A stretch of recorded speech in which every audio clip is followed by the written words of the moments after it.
안녕하세요. 염지사입니다. 고양이는 다시 태어나도 육식동물.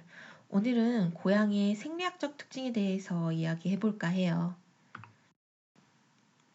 고양이는 육식동물이죠.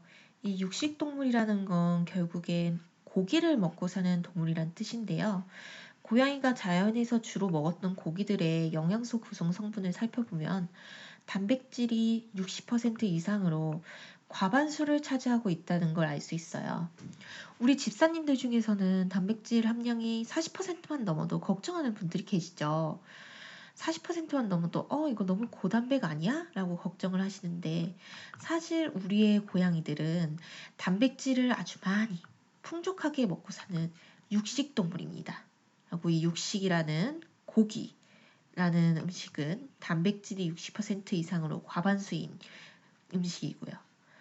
참고로 탄수화물 같은 경우에는 살펴보면 거의 없어요. 10% 미만인 걸 알 수 있습니다. 결국에는 다른 영양 구성소보다는 단백질이 가장 주요한 영양소라는 걸 알 수 있죠. 단백질을 많이 먹고 사는 고양이는 몸의 시스템 역시 그에 맞춰져 있는데요. 우선 단백질과 관련된 효소들이 굉장히 활발하게 언제나 높은 수준으로 활성화되어 있는 걸 볼 수 있습니다. 우리 고양이는요, 단백질을 얼마나 먹든지 간에 상관없이 요소 순환 효소, 질소 이화 효소, 포도당 신생합성 효소가 항상 높게 유지되고 있다고 해요. 요소 순환 효소 같은 경우에는 단백질을 활용하고 나면 요소라는 노폐물이 발생하는데요. 이 요소를 몸 밖으로 배출하는 데 도움을 주는 효소입니다. 질소 이화 효소 같은 경우에는 말 그대로 질소를 분해하는, 그러니까 단백질을 분해해서 활용하는 데 도움을 주는 효소이고요. 포도당 신생합성 효소 같은 경우에는 에너지원인 포도당을 단백질을 통해 합성해내는 효소입니다. 반면에 우리 고양이는 탄수화물과 관련된 효소는 굉장히 낮은 수준이거나 거의 없다라고 해요. 탄수화물 효소, 소화효소 하면 대표적으로 아밀라아제를 들 수 있는데요. 이 아밀라아제는 고양이의 침샘과 췌장에서 분비가 되기는 하나 매우 낮은 수준이라고 합니다. 이 밖에 다른 탄수화물 소화 효소들도 매우 낮은 수준이거나 아니면은 스쿠라제나 락타아제 같은 경우에는 없다, 분비되지 않는다라고 해요. 소화 효소뿐만이 아니라 포도당을 이용하기 위해 필요한 포도당 분해 효소 역시 굉장히 미미한 수준인데요. 대표적으로 글루코키나제라는 포도당 분해 요소는 거의 분비가 되지 않거나 아니면 없다라고 합니다. 이 글루코키나제라는 게 뭐냐면요. 포도당을 활용해서 해당 과정으로 보내려면 포도당을 인산화해주는 효소가 필요하거든요. 그게 바로 글루코키나제예요. 근데 이 글루코키나제가 없어요. 그러니까 포도당이 많이 들어왔을 때 우리 고양이는 이 포도당을 제대로 활용하는데 제한이 있다라는 뜻입니다. 고양이도 포도당 분해 효소가 있기는 합니다. 이 글루코키나젠 대량의 포도당을 처리하는데 적합한 분해 효소라면은 소량의 포도당을 분해하는데 적합한 헥소키나제라는 분해 요소가 우리 고양이에게서 활발히 나타나고 있어요. 하지만 헥소키나제는 소량의 포도당에 적합한 분해 효소이고요. 이 말뜻은 우리 고양이는 포도당을 대량 처리하는 데에는 적합한 생체 시스템을 가지고 있지 않다라는 뜻입니다.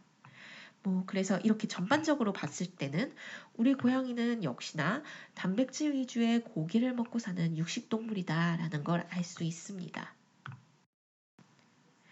이거를 에너지 관리 측면, 즉 혈당 측면에서 다시 설명을 드릴까 해요.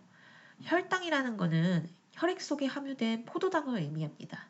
그리고 이 포도당이라는 거는 결국엔 에너지원인데요.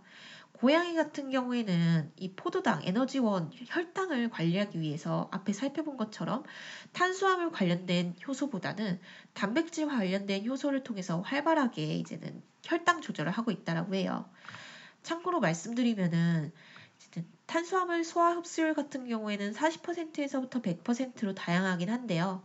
고양이 건사료 속, 그러니까 일반적인 상업 사료 속에 있는 탄수화물 소화 흡수율은 90% 이상으로 굉장히 높다라고 해요. 왜냐하면 이 소화 흡수율 같은 경우에는 조리 방법이라든지 아니면은 그 탄수화물 원에 따라서 굉장히 달라지는데 건사료 속에 있는 탄수화물 같은 경우에는 잘게 갈려지고 푹 익혀졌기 때문에 소화 효소가 좀 부족하다고 해도 상관없이 90% 이상 소화 흡수가 된다고 합니다. 그러니까 만약 고양이에게 있어서 이 탄수화물이 문제가 된다라면은 소화 흡수의 문제가 아니라 활용이 제대로 안 되기 때문에 나타나는 문제점입니다. 우리 고양이가 밥을 냠냠냠 맛있게 먹었을 때 이제 주요 에너지원이 어떻게 될까를 살펴보면은요. 탄수화물 같은 경우에는 포도당으로 분해가 돼서 에너지가 되거나 저장이 되죠. 근데 앞에서 효소를 살펴봤다시피 이 탄수화물 관련된 효소들이 제대로 분비가 안 됩니다. 그 말뜻은 탄수화물을 많이 먹었을 때 이게 이제는 에너지로 변환이 되거나 아니면 글리코겐으로 간에 저장되는 일이 제대로 이루어지지 않는다라는 의미예요. 그러니까 혈당 조절에 있어서 탄수화물 관련된 효소들은 큰 힘을 발휘하지 못합니다. 이 때문에 뭐 탄수화물 많이 먹으면은 당뇨에 걸리는 게 아니냐라는 이야기가 나오고 있긴 해요. 하지만 그거는 아직까지는 과학적 근거가 없습니다. 탄수화물 많이 먹어서 당뇨가 걸리는 게 아니라 그냥 뭐든 많이 먹어서 비만이라서 당뇨에 걸리는 거고요. 어쨌든 간 고양이는 생리학적으로 이 탄수화물을 에너지로 활용하는 것도 그리고 남아도는 탄수화물원을 저장하는 것도 그닥 제대로 해내지 못하는 육식동물입니다. 반면에 단백질과 관련된 이런 대사 활동은 활발히 일어나는 걸로 나타나고 있는데요. 특히나 우리 고양이는 이 단백질을 이용해서 포도당을 합성하는 포도당 신생 합성 과정이 굉장히 높은 수준으로 늘상 일어나고 있다라고 해요. 그러니까 밥을 먹었을 때 탄수화물은 모르겠고 단백질은 빨리빨리 이제 포도당으로 합성을 해서 에너지원으로 공급을 한다고 합니다. 그러니까 밥을 먹었을 때 포도당 이제 혈당이 이렇게 움직이잖아요. 이때 영향을 가장 많이 미치는 요소. 그러니까 자연스러운 식이를 했을 때 우리 고양이 몸에서는 어떻게 대응을 하냐면은 이 단백질 위주로 대응을 하게 되어 있습니다. 이 말뜻은 결국에는 우리 고양이는 탄수화물을 섭취하고 소화하고 분해해서 혈당을 조절하는 것보다 단백질을 섭취하고 소화하고 합성해서 혈당을 조절하는 것에 최적화되어 있다는 뜻입니다.